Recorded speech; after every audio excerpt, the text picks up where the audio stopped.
Call this meeting of the Committee of the Whole to order at 6:19. Roll call, please. Mrs. Allen. Here. Mayor Murphy. Here. Mr. Miller. Mr. Doherty. Here. Mr. Burchett. Mrs. Witt. Here. Ms. Marcus. Yeah, here. The next item is the approval of. like to make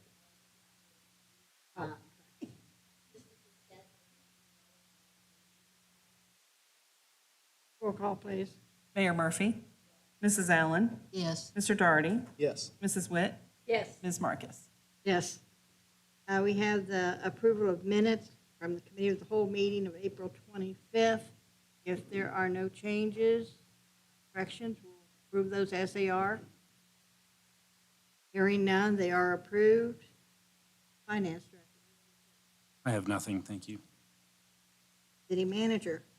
I have no items, Ms. Marcus. Thank you. I have one request, ma'am. That's for an executive session at the end of this meeting with no business to follow with matters pertaining to potential disposition by sale or lease of city-owned property, matters pertaining to employment of public employees, and matters pertaining to union negotiations regarding the terms and conditions of public employees. I'll make a motion that, we have an executive session following this meeting for all the items outlined by the law director. The mayor just asked if I was going to let her go home. Roll call, please. Mrs. Witt. Yes. Mr. Doherty. Yes. Mayor Murphy. Yes. Mrs. Allen. Yes. Ms. Marcus. Yes. Clerk of Council. I have nothing, thank you. Move into business. The first item is the Economic Development Project discussion. Yes, Ms. Marcus, I'll take that. Thank you. This is in regards to Project Crispy. It's been making its rounds ever since the city was awarded an EDGE grant in the amount of $225,000 to support the project. This interest is for the former paint shop. I think it includes about 390,000 square feet. This prospect would look to take the entire facility, bring 250 jobs to the location as well, commit to a 15-year lease, and have an associated payroll just under $12 million. The projected time, the projected timeline on hiring would be 162 jobs in the first year by the end of 25, 44 in 2026, and 44 in 2027. So we're looking at a 3-year window to be able to get the full 250 jobs. And they're investing in total about $106 million. Around 14 to 15 million of that would be associated with the building. I think I had shared in previous conversations, they may pursue a CRA, a community reinvestment area as well. That really depends on what ultimately may be captured.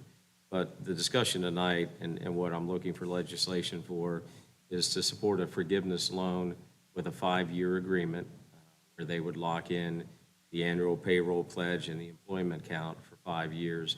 Each year, the request would be for $250,000, and each year, 20%, provided they met their pledges, 20% of the forgiveness loan would be forgiven.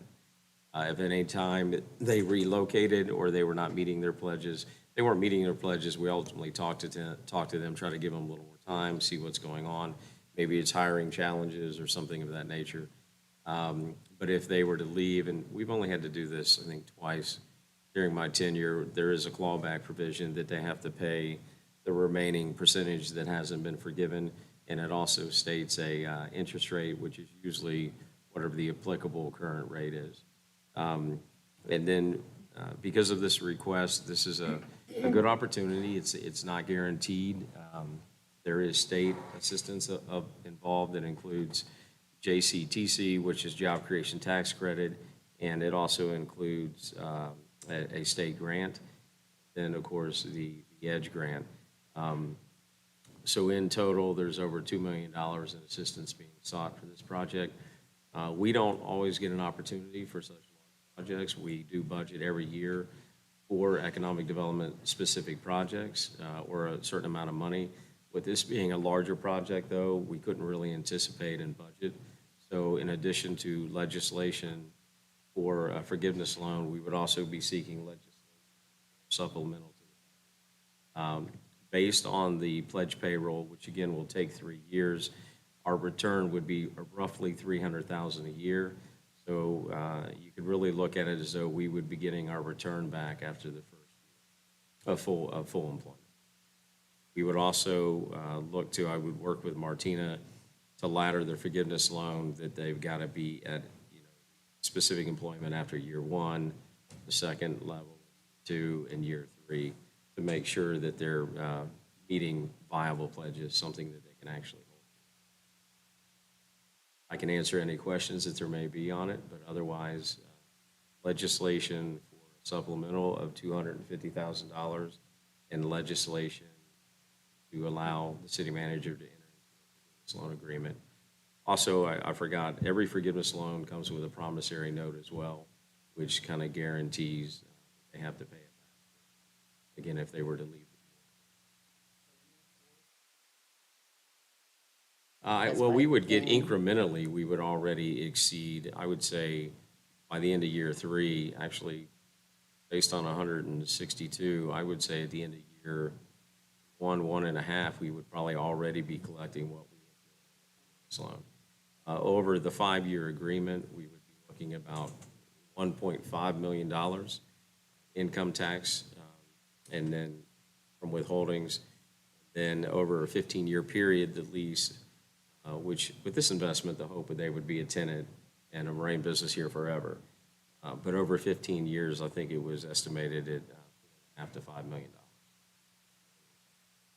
Is this a second plant for them, or are they moving the whole operation? So they have more than one facility. Questions I constantly get on who it is, but No, the, no, but yeah, can but you answer that? they are headquartered in Ohio, and they have a facility outside of Ohio that they're looking to bring to Ohio. Okay. So we would actually be taking jobs from outside the state and bringing them in. So that's also why we've got such a collaborative partnership with the state and the Dayton Development Coalition on this effort.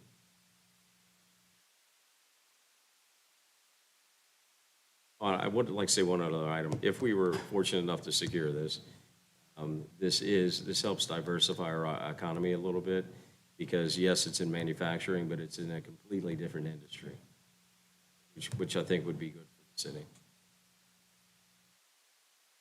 3 pieces of legislation? 2. Where does the note come into? Is that part of the supplemental or the promissory note? Oh, that's part of the forgiveness loan. And then I did mention a CRA, but that would probably come later because I don't have a completed application yet. Okay, so right now we just need supplemental permission for you to enter in an agreement with them. Yes, those 2. And a forgiveness.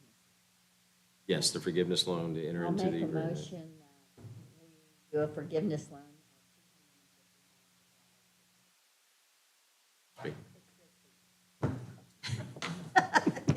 I don't know why I thought of on the hill. Because we have that up on the hill. Yeah, Refocus that building. yeah. Any other questions or comments on the motion? Forgiveness loan. Okay, roll call, please. Mayor Murphy, Yes. Mrs. Allen, Yes. Mrs. Witt, Yes, Mr. Doherty, Yes. Ms. Marcus. Yes. One for the supplemental. I'll make a motion that the necessary legislation be prepared for supplemental appropriation as outlined by the city manager. Are there questions or comments on the supplemental? Supplemental. Roll call, please. Mrs. Allen, Yes. Mr. Doherty, Yes. Mrs. Witt, yes, Mayor Murphy, Yes. Ms. Marcus. Yes. That covers the permission you said for you to enter into agreement as part of that. It allows me to go back to the prospect and share that the support is there and that, I'm just confused about which one it's attached to. right, I got you. But we, and obviously it would be 2 weeks out before you guys. At least we can let them know we're in process Covered on what's needed. for now. Okay, the next item is the Wax Park site grading. Yes. So This is just an update. So if you remember after last year's National Night Out, where the police moved from the front of the rec center to the middle area where the old Splash Moraine used to be, after that event happened, we had kind of a discussion about the land out there and how kind of unlevel it was and some of the things that were going on just kind of in that area. We still had some old concrete out there from Splash Moraine, and it just kind of, it didn't look the best. So after those discussions, I reached out to Wilcon to get an estimate for reseeding, regrading, and leveling that area out. That estimate came back at $107,100. So during budgeting time, I asked for $120,000 for that for a capital improvement item, and which was approved. So now if you kind of fast forward to getting into the nitty gritty of the project, something came up about drainage in that area, having drainage. It was something, honestly, I didn't think about at the time, and which kind of came to us through Chris and Alicia about that and trying to come up with a plan for drainage out there. If we were going to do that and we didn't put the drainage in, it was just kind of get messy out there if it rained really bad and stuff. So kind of where we're at now, the master park plan is right around the corner. I will be bringing that to you guys in the next probably couple council meetings. So where it kind of sits with that drainage, obviously the project cost went up, and it kind of went up significantly. So this is something that we can, look at possibly doing this year. I have an estimate for the project in total, but also it could be something that we could hold off until this year's budget for next year and possibly do it then. Or we can just wait completely for the master park plan to actually come to fruition through the company or the consultant that we are going to choose. I just wanted to give you an update if that was something you wanted to pursue now or if you wanted to wait. But I just wanted to have that open discussion with you all to possibly see what your thoughts were on that area out there. I'm pretty sure you're familiar with it. So if you were at National Night Out last year, I do believe maybe one or two people fell. It was just kind of how it is. I did talk to Chris. If we don't pursue it, we could go out there and assess the situation or assess the ground and possibly come up with an idea of how to get it ready before National Night Out this year. Because obviously if we do it now, it will not be ready for National Night Out. If we even started the project now, it wouldn't be ready until 2025 anyway. So I just wanted to let you know where that was with that update. If you have any questions, I'll do my best to answer those. Rick, can you share what the project cost went to? Yeah, so Alicia has reached out to Kleiningers and had some construction drawings done. It has, all in total, it would be $213,394.50. So, and that's just an estimate. That's not final or anything. That is just an estimate. It's not bidding the project? Correct. And so that is essentially double the current Yeah. capital budget? Yes. But if you waited and put it under the other umbrella, would it not possibly cost more because they would take that on and they would charge for that?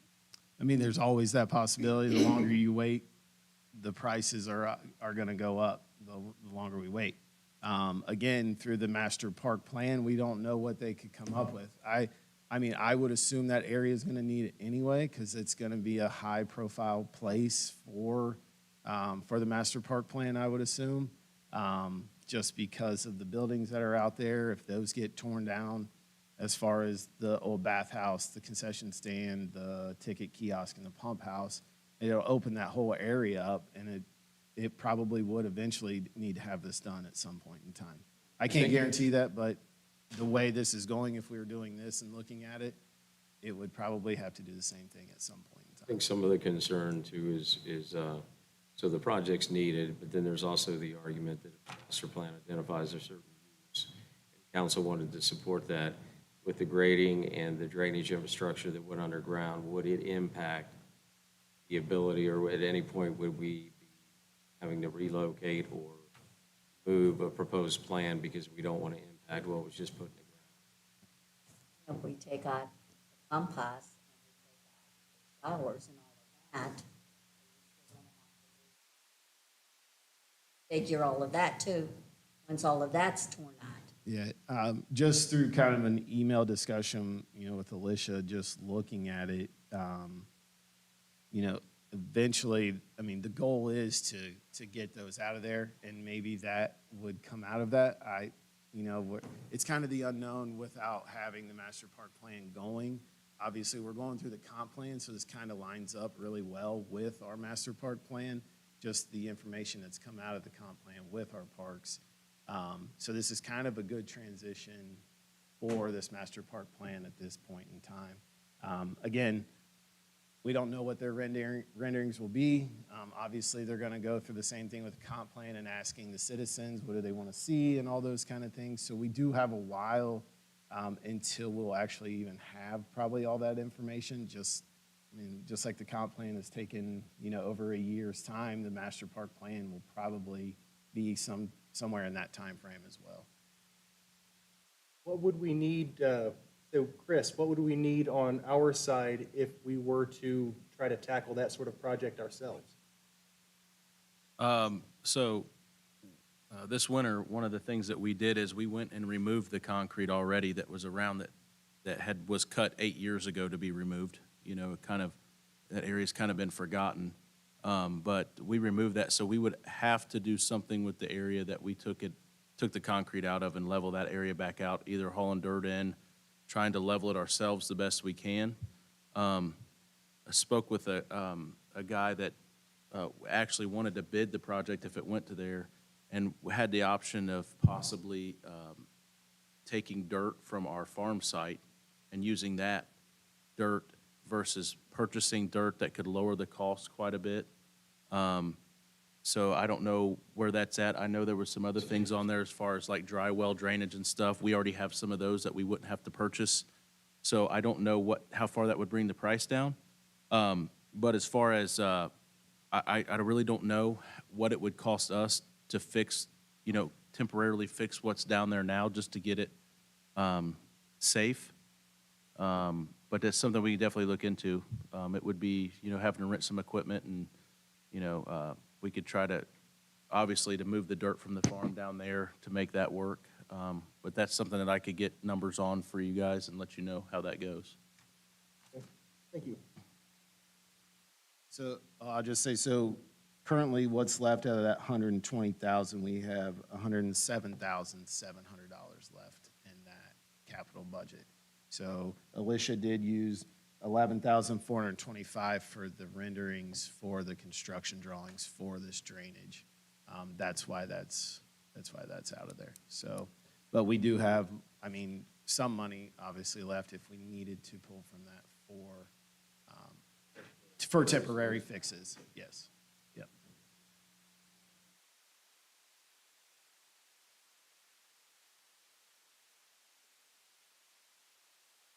Right. Yeah.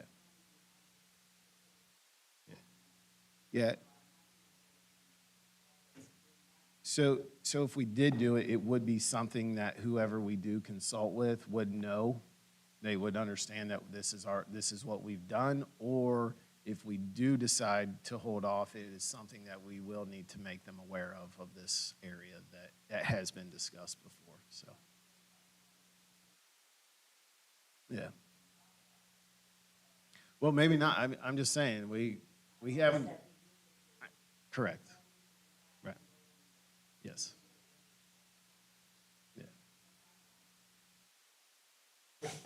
You never know. I don't know what you're gonna be. Scuba diving instruction. I think we ought to look at the master plan before we make any decisions, other than the safety concern. Yeah. Okay. Anybody else have anything? Oh, Our staff and council reports. I'm going to start with building maintenance. I have nothing, ma'am. Thank you. Police department, I have nothing, ma'am. Thank you. fire department, Nothing, ma'am, thank you. street department, I have nothing, thank you. city planner, No report tonight, thank you. parks and rec, No report, thank you. clerk of council, I have nothing, thank you. law director, No report, ma'am, thank you. finance director, No report, thank you. city manager, I have no report, thank you. mayor. Mr. Daughtry, No report, thank you. Mrs. Witt, No report, thank you. Mrs. Allen. No report. I have nothing, so at this time we'll adjourn to executive session at No, it's 6:40. just hard.